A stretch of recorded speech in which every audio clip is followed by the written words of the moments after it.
Good morning, friends. This is Dr. Sunil Malkani, Assistant Professor, Economics, Department of Economics, Dr. APJ Abdul Kalam Government College, Silvassa. In today's class, I will discuss RBI's monetary policy, its objectives, tools, assessment, and evaluation.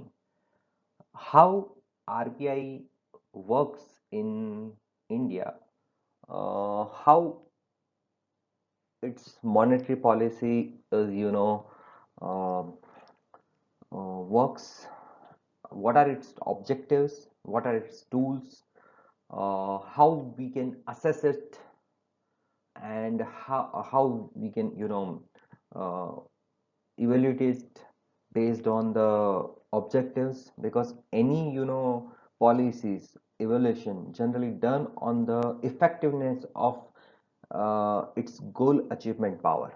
So monetary policy is generally evaluated based on its goal achievements. Whatever objectives are kept for monetary policy, whether the policy is able to achieve its objectives or not, that is what the evaluation is. So we will see here all of this in the next slides. So students, in this slide I have presented the definition of monetary policy. This is the uh, best definition you'll find, where everything about monetary policy is covered. By this definition you can understand everything about uh, monetary policy in shortest possible sentences. Okay, so let me read out for you. Monetary policy refers to the use of official instruments under the control of the central bank to regulate the availability, cost and use of money and credit, with the aim of achieving optimum levels of output, employment, price stability and balance of payments equilibrium. Okay, this is what the monetary policy is. Monetary policy is what central bank devises monetary policy under the control of central bank. It is devised and it uses official instruments. Whatever instruments are available, whatever measures are available with central bank, that is used here for what? To regulate availability, cost and use of money and credit, money supply. To regulate the availability, cost and use of money supply or credit, with the aim. What are the aims of it? What are the objectives? To achieve the optimum levels of output, employment, price stability and balance of payments equilibrium. So these are the main objective of monetary policy, that to promote economic growth rate. When you promote economic growth rate, employment is employment output, they are promoted. And on the second hand, you should keep price stability, that is to control inflation. So these are the twin major objective of monetary policy, that on the one hand you have to promote, this policy has to promote economic growth rate, and on the other hand it has to maintain price stability. So this is what the monetary policy is all about. Okay, friends, in this slide, uh, we will look at the objectives of monetary policy. What are the major objectives of monetary policy? First objective of monetary policy, as I'll read out for you, in the present day, it is generally accepted that the main objective of monetary policies is the promotion of economic growth with reasonable price stability. These are the twin major objective of monetary policy, that is the promotion of economic growth with reasonable price stability.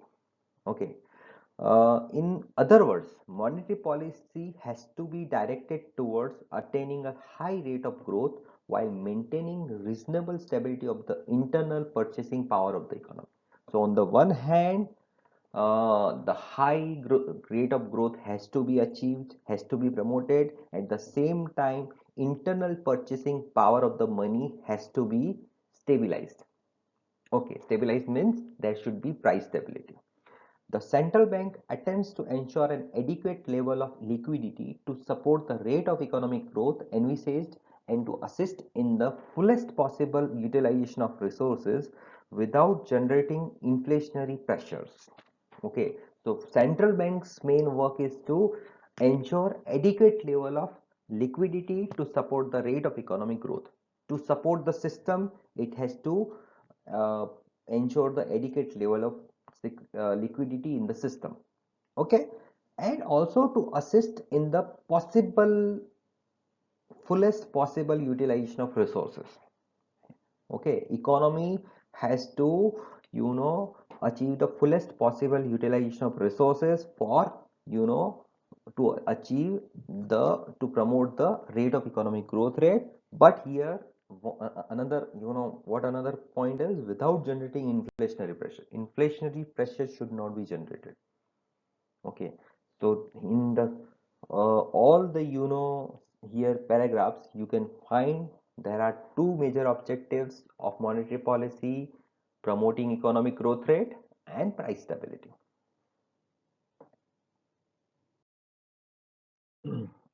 In this slide, we will look at the tools of monetary policy. What different kinds of tools the Reserve Bank of India can use to implement the monetary policy. Let's see the tools.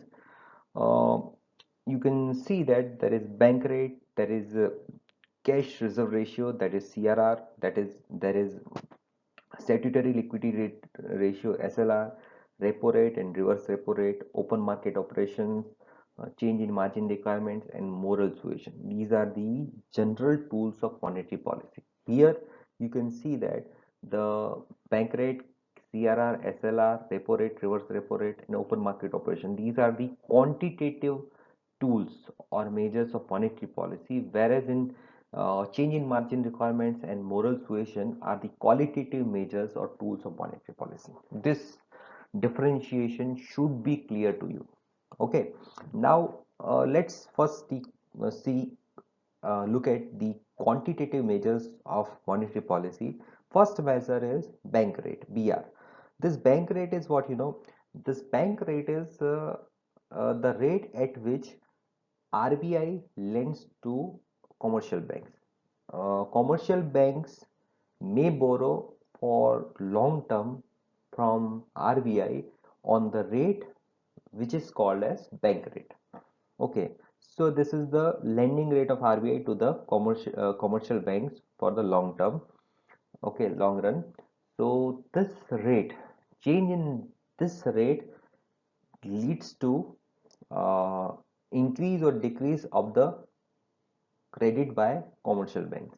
When, when there is a money supply. Okay, money supply, if RBI, you should know what is money supply. Money supply is, made up of two parts. One part is primary money supply, that is currency, notes and coins.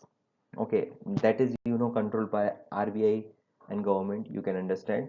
And the another very large part or very important significant part is secondary money supply, and that is made up of credit creation by commercial banks.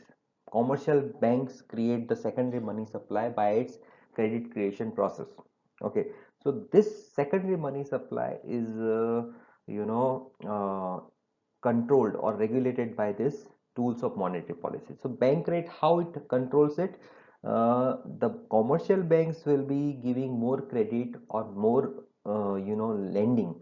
There would be more lending when they will be getting lending from RBI at a low rate. Okay, when RBI wants to increase the money supply, what it will do, it when it wants to increase the money supply, it will reduce the bank rate, and when it wants to reduce the money supply, it will increase the bank rate. So by changing the bank rate, RBI can control the money supply. Okay, so this is one of the rate is bank rate. At the same time, another rate is cash reserve ratio. This cash reserve ratio is what? When uh, commercial banks will be getting, deposits. Okay, from that total deposits, total deposits, one share, one part, they have to keep with RBI in the form of cash. This particular ratio is called as cash reserve ratio. Okay, commercial banks from their total deposits have to maintain one reserve or one ratio with RBI in the form of cash, that is called as cash reserve ratio, CRR. Now this increase in this ratio, what it will effectively do, it will effect into the less funds available with the commercial banks and less lending. So when RBI wants to reduce the money supply in the market, in the economy, what it will do, it will increase the cash reserve ratio. Okay, when it wants to increase the money supply in the system, what it will do, it will decrease the cash reserve ratio. Okay, when cash reserve ratio, the rate of cash reserve ratio decreases, money supply increases. When cash reserve ratio increases, the money supply decreases. Okay, same like bank rate. Both will work in the same way. In the third one is statutory liquidity ratio, SLR. SLR is what, from the total deposits of a commercial bank, it one ratio or one part is that it has to invest in government approved securities. Okay, this ratio which it has to invest in government approved securities, it is called as statutory liquidity ratio. Okay, so bank rate is generally around generally around 5 6 7%, 6%, generally around. Cash reserve ratio can be between 3% to 15%, and statutory liquidity ratio can be between 25 to 40%. These are the general ranges. So statutory liquidity ratio, at least one fourth of the total deposit has to be, invested into government approved securities. So these both CRR and SLR are for depositors safety. These norms are kept for depositors safety, but these are also used as tools of monetary policy, because increasing these rates, bank rate, CRR, SLR, increasing this rate will cause less lending by the commercial bank, so money supply will decrease. And uh, okay, and means decreasing this rate will cause more lending and money supply will increase, and increasing these rates will cause lending to decrease, so money supply also will decrease. So when RBI wants money supply to reduce, it will increase these all rates, and when it wants money supply to increase, it will reduce all these rates. Okay, it should be very very clear to you. Okay, then at the same time, recently very important rates are repo rate and reverse repo rate. What is repo rate and reverse repo rate? Repo rate is what, when commercial banks want short term credit for short term fluctuations in the fund. Okay, short term borrowing, if it wants from RBI, the short term borrowing is given on the repo rate by RBI, and at the same time, if it has surplus fund with it, commercial bank has surplus fund with it, it can deposit surplus fund with RBI and can earn reverse repo rate. So these are the short term fund management facilities, repo rate and reverse repo rate. These are for short term from 1 day to 15 days fund management facility. So increase and decrease in repo and reverse repo rate will cause, money supply to increase and decrease also. Okay, so these tools are also used for, monetary policy management. Okay, and the fifth one is open market operation. Open market operation means when RBI wants to reduce, money supply, what it will do, RBI has government, as you know that commercial bank has to, invest in government approved securities.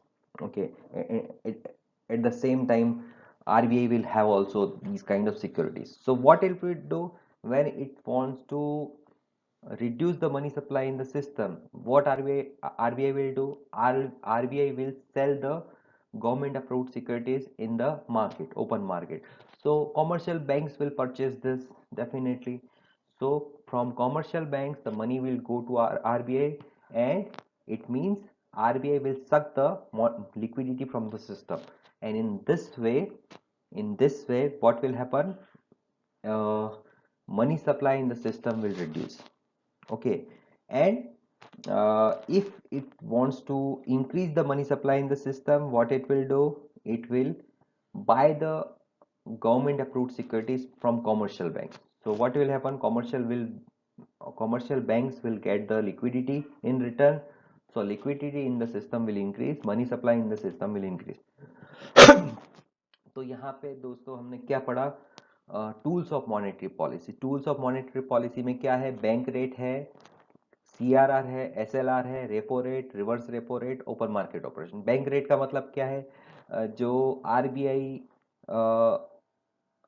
Commercial bank को जिस rate पे lending देती है, जिस जिस rate पे commercial banks बोरो करते हैं RBI से लॉन्ग टर्म के लिए, उसको क्या बोला जाता है? Bank rate. ठीक है, तो ये जितने भी रेट हैं उसको बढ़ाने से क्या होगा? मार्केट में लिक्विडिटी कम होगी, क्रेडिट कम होगी. ठीक है ना? जैसे ही कॉमर्शियल बैंक्स के लिए फंड्स महंगा होगा तो वो क्या करेगा? जो इंटरेस्ट रेट बढ़ाएगा, और इंटरेस्ट रेट बढ़ाएंगी जो कमर्शियल बैंक, तो उसमें क्या होगा? क्रेडिट जो है, अवेलेबिलिटी जो है, क्रेडिट कम हो जाएगी मार्केट में, मनी सप्लाई कम होगी मार्केट में. ठीक है, तो इसी तरीके से जितने भी रेट है वो बढ़ाने से क्या होगा? मनी सप्लाई कम होगा, और ये रेट घटाने से मनी सप्लाई बढ़ेगा. दूसरा रेट है cash reserve ratio. Cash reserve ratio का मतलब है कॉमर्शियल बैंक्स की जो टोटल डिपॉजिट आती है उसमें से कुछ पार्ट कैश के फॉर्म में RBI के पास रखना पड़ता है, उसे क्या बोला जाता है? Cash reserve ratio. उसी तरीके से कुछ पार्ट जो है वो गवर्नमेंट अप्रूव्ड सिक्योरिटीज में इन्वेस्ट करना पड़ता है, उसे क्या बोलते हैं? SLR. ठीक है, तो ये दो रेट जो है वो घटा के लिक्विडिटी कम की जा सकती है सिस्टम में, मनी सप्लाई कम किया जाता है. इसको घटाने से मनी सप्लाई बढ़ाया जा सकता है, और इसे बढ़ाने से मनी सप्लाई कम किया जा सकता है. तो ये इन्वर्स है, ये जितने भी रेट है वो इन्वर्स तरीके से काम करेंगे मनी सप्लाई से. उनकी रिलेशनशिप क्या है? Inverse relation. एक बढ़ेगा तो दूसरा घटेगा. बैंक रेट बढ़ेगा, मनी सप्लाई घटेगा. कैश रेशियो बढ़ेगा, मनी सप्लाई घटेगा. स्टेट्यूटरी लिक्विडिटी रेशियो बढ़ेगा, मनी सप्लाई घटेगा. Repo rate, reverse repo rate repo rate है एग्जैक्टली, रेपो रेट बढ़ेगा तो मनी सप्लाई घटेगा. रिवर्स रेपो रेट उसका रिवर्स होता है तो उसकी ऑपोजिट इफेक्ट होगी. रेपो रेट का मतलब क्या है? शॉर्ट टर्म एडजस्टमेंट के लिए कॉमर्शियल बैंक्स को जब फंड्स चाहिए तो वो किस रेट पे लेगी RBI के पास से? रेपो रेट पे. तो इस तरीके से क्या होगा? ये जो जितने भी टूल्स है मॉनेटरी पॉलिसी, इससे क्या होता है? मनी सप्लाई जो है मार्केट में उसे मैनेज कर सकती है RBI. उसे घटाना या बढ़ाना है तो इस टूल्स का यूज किया जा सकता है. और कब घटाना और बढ़ाना होता है? जैसे इन्फ्लेशन की परिस्थिति है, when there is a inflation, inflation के टाइम में क्या करना होता है? मार्केट में ऑलरेडी लिक्विडिटी जाता है तो उसे कम करनी होती है. तो इन्फ्लेशन के टाइम में RBI की पॉलिसी कैसी होती है? टाइट मनी पॉलिसी होती है. उसको क्या बोले? Tight money policy. Money supply को कम करने की पॉलिसी होती है. और जब मंदी का समय होता है, मार्केट में रिसेशन होता है, तो क्या होता है? मनी सप्लाई कम होता है मार्केट में, उसे बढ़ाना होता है. तो लूज मनी पॉलिसी जो है, ठीक है, चीप मनी पॉलिसी या लूज मनी पॉलिसी जो है वो RBI इंप्लीमेंट करती है. ठीक है, जो फिफ्थ वन है वो क्या है? Open market. Open market operation का मतलब होता है जो सिक्योरिटीज हैं, गवर्नमेंट अप्रूव्ड सिक्योरिटीज हैं, उन्हें RBI ओपन मार्केट में बेचती या खरीदती है. बेचती कब है? जब बेचने का मतलब होता है कॉमर्शियल बैंक के पास पैसा जो है वो कम होगा. बेचने का मतलब होता है सिक्योरिटीज कॉमर्शियल बैंक के पास जाएंगी, लिक्विडिटी कहाँ जाएगी? RBI के पास. तो RBI को जब मार्केट में लिक्विडिटी कम करनी हो, मनी सप्लाई कम करना हो, तो उसे बेचना होता है गवर्नमेंट अप्रूव्ड सिक्योरिटी को. और जब मनी सप्लाई बढ़ाना होता है तो उसे खरीदना होता है गवर्नमेंट अप्रूव्ड सिक्योरिटी. तो खरीद बेच करके sale and purchase of government securities can also effect the money supply in the system. Okay, तो इस तरीके से these are the tools of monetary policy, these are the quantitative tools of monetary policy. दो दूसरे tools हैं जिसे हम क्या बोलते हैं, क्वालिटेटिव टूल्स। क्वांटिटेटिव टूल्स क्या करते हैं, डायरेक्टली क्वांटिटी जो है मनी सप्लाई की उसमें चेंज करते हैं, और क्वालिटेटिव टूल्स हैं वो क्या करते हैं, जो मनी सप्लाई की क्वालिटी है उसमें चेंज करते हैं। तो चेंज इन मार्जिन रिक्वायरमेंट से क्या होगा, क्वांटिटी चेंज हो ना हो उसकी क्वालिटी चेंज। मार्जिन रिक्वायरमेंट का मतलब क्या होता है, जब आप किसी भी बैंक में जाते हो लोन लेने के लिए तो आपको एक डाउन पेमेंट पे करना होता है। तो whenever you go to any bank for loan purpose, you have to have down payment with you. So this down payment requirement is called margin requirement. So अलग अलग सेक्टर के लिए मार्जिन रिक्वायरमेंट अलग होती है। जैसे एग्रीकल्चर सेक्टर में किसी को लोन चाहिए, जैसे इंडस्ट्री सेक्टर में किसी को लोन चाहिए, या किसी और बिजनेस के लिए लोन चाहिए, तो उसमें मार्जिन रिक्वायरमेंट्स अलग होती है। So this margin requirement can be change. For example, if governments think that money supply इस तरीके से चेंज करना है कि एग्रीकल्चर सेक्टर को ज़्यादा लोन मिले एंड दूसरे जो सेक्टर हैं उससे ज़्यादा लोन मिले, फॉर एग्जांपल रियल एस्टेट को कम लोन मिले पर एग्रीकल्चर सेक्टर को ज़्यादा लोन मिले because agriculture is priority sector, तो क्या करेगी एग्रीकल्चर सेक्टर में, क्या होगा कि आपको मार्जिन जो है बहुत कम पे करना पड़ा, डाउन पेमेंट नहीं हो तो भी आपको लोन मिलेगी। जबकि आपको कोई घर खरीदना है तो, या फिर महंगी कार खरीदने, तो आपकी मार्जिन रिक्वायरमेंट जो है वो बढ़ जाएगी। तो इस तरीके से मार्जिन रिक्वायरमेंट चेंज करके मनी सप्लाई की जो क्वालिटी है उसे चेंज किया जा सकता है। ठीक है, तो इस तरीके से क्या होगा, this is the qualitative measure of monetary policy. एक दूसरा मेजर है जिसे हम क्या बोलते हैं, मोरल सुएशन। मोरल सुएशन का मतलब आरबीआई इस केस में क्या करती है, एक नैतिक एडवाइस देती है। This is the moral advice देती है कॉमर्शियल बैंक को कि आपको मॉनेटरी पॉलिसी बढ़ानी है या घटानी है, सॉरी मनी सप्लाई बढ़ानी है या घटानी है। मनी सप्लाई बढ़ानी है इन्फ्लेशन के टाइम में, मनी सप्लाई को घटाना है, इस तरीके की मोरल एडवाइस आएगी आरबीआई के पास से कॉमर्शियल बैंक के पास।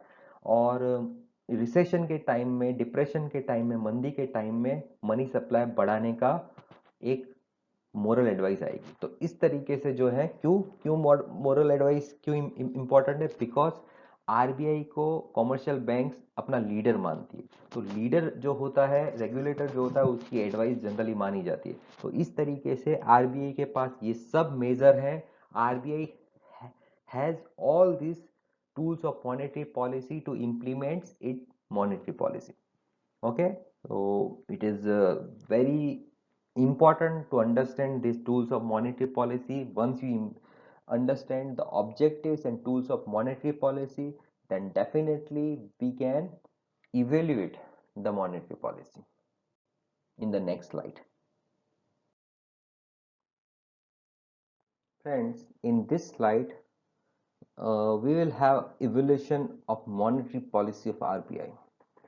How we will evaluate it? So based on the success in achievement of two of its main objectives, that is promotion of economic growth rate and price stability, the evolution of the monetary policy of RBI can be done.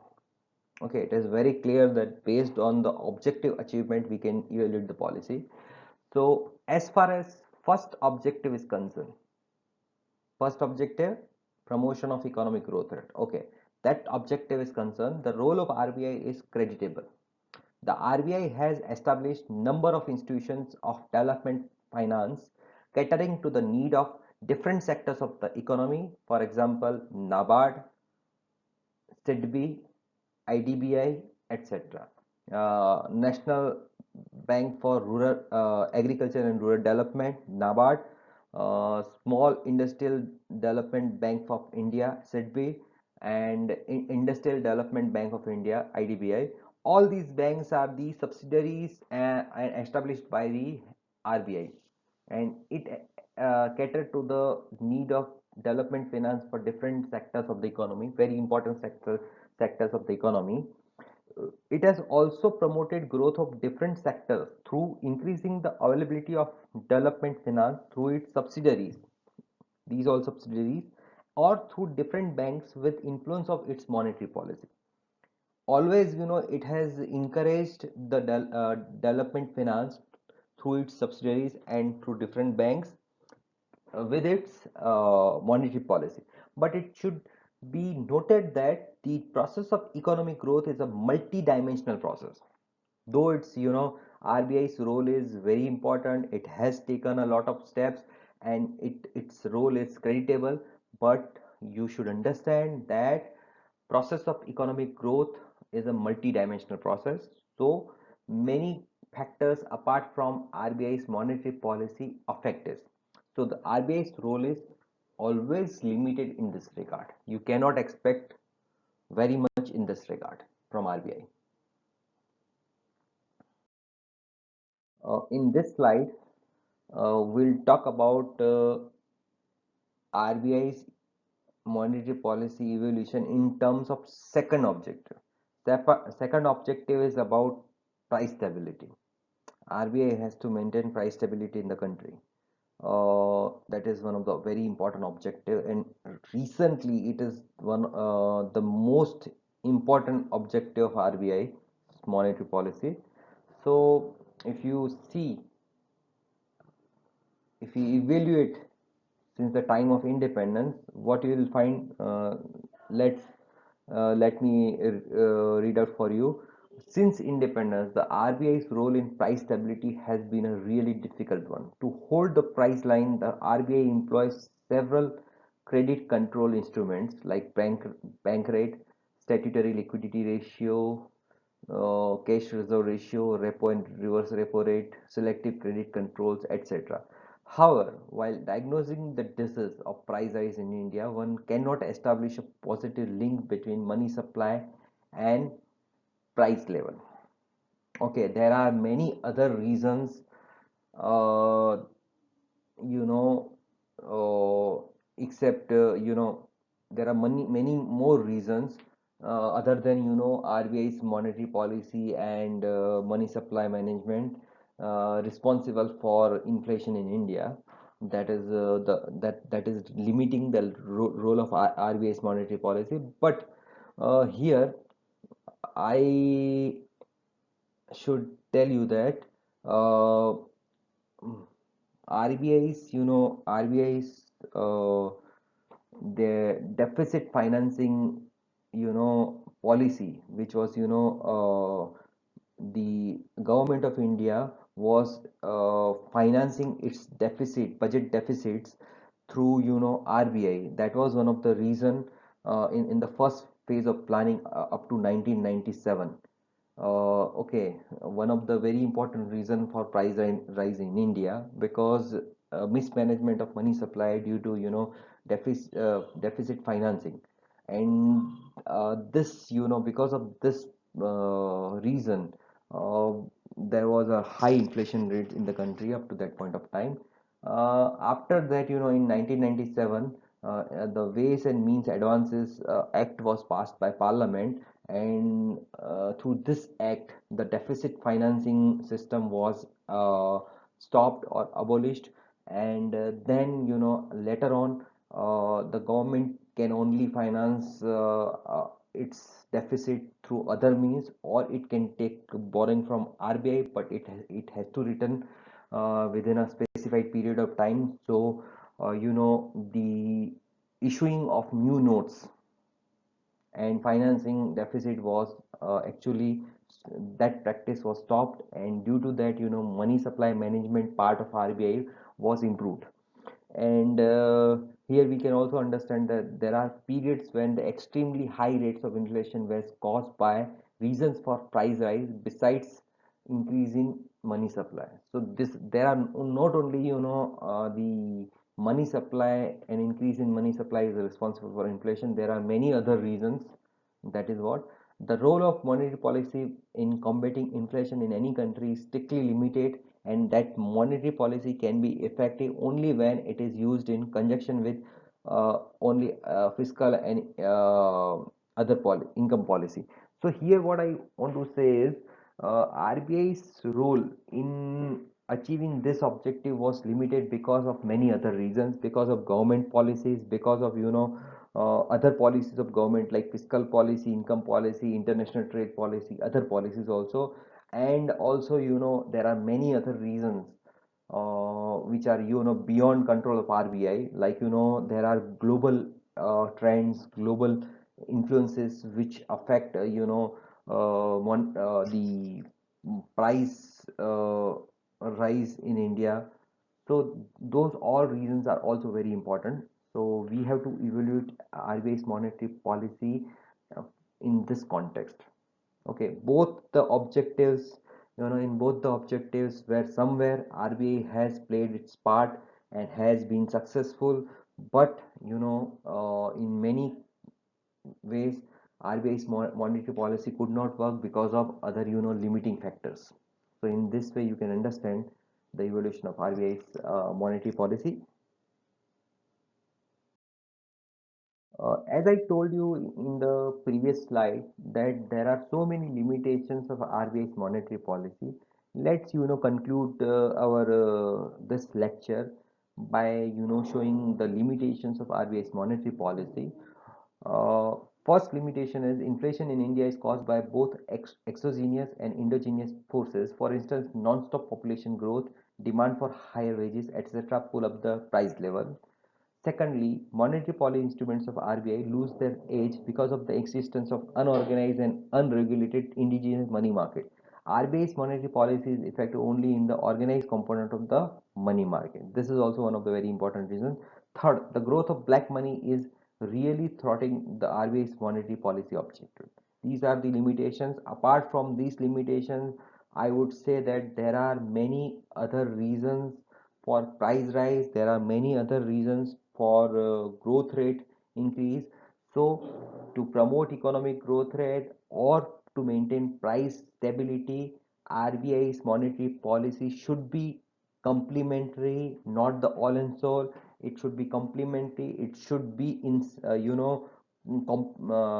in sync or complement with other government policies like fiscal policy, Government of India's international trade policy, other sectoral policies like industrial policy, agriculture policy. All these policies, when they are in sync with the RBI's monetary policy, then only RBI's monetary policy will be effective. Apart from that, I would also say that nowadays our country, any economy is globalized economy. So in globalized economy, country cannot have independent monetary policy, or monetary policy cannot work independent of global currents. Global currents affect our country's economy in a much more ways, because if you say that RBI can control inflation, so you are not real, because if any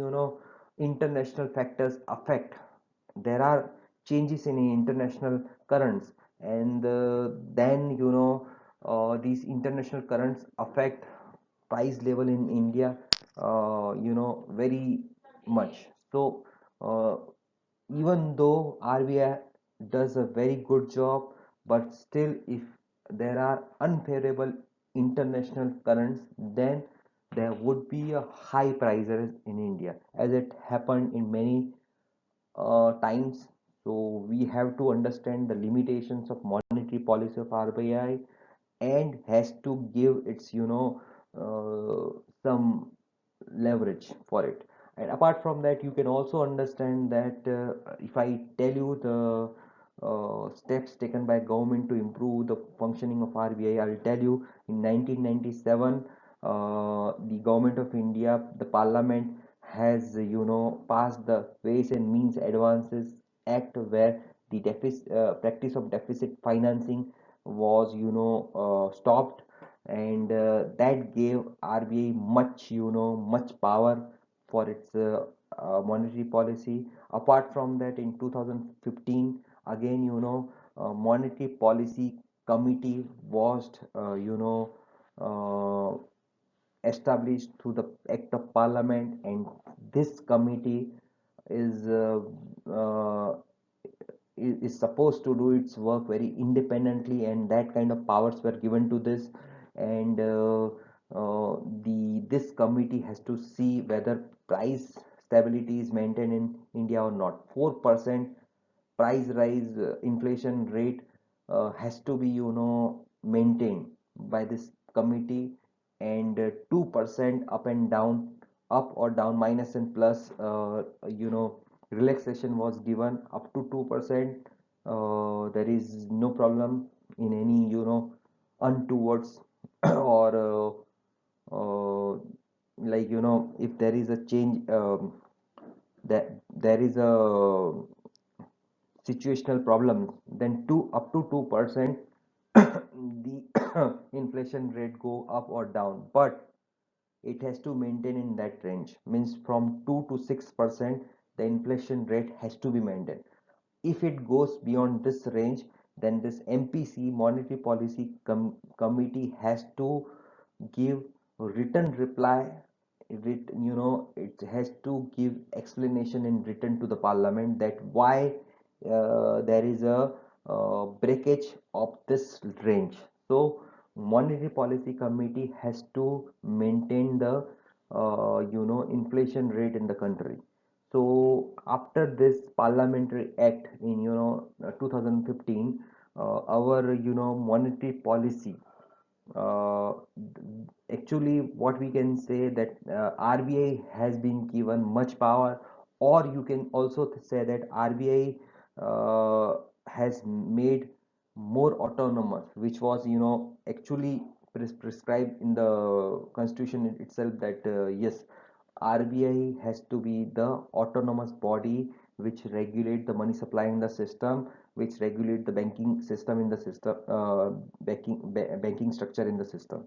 So in this way we can understand the RBI's objectives, RBI's tools, monetary policy tools, monetary policy, and its evolution. What we have learned in this video, it is very important for your preparation for understanding Indian economy. Thank you so much, all of you.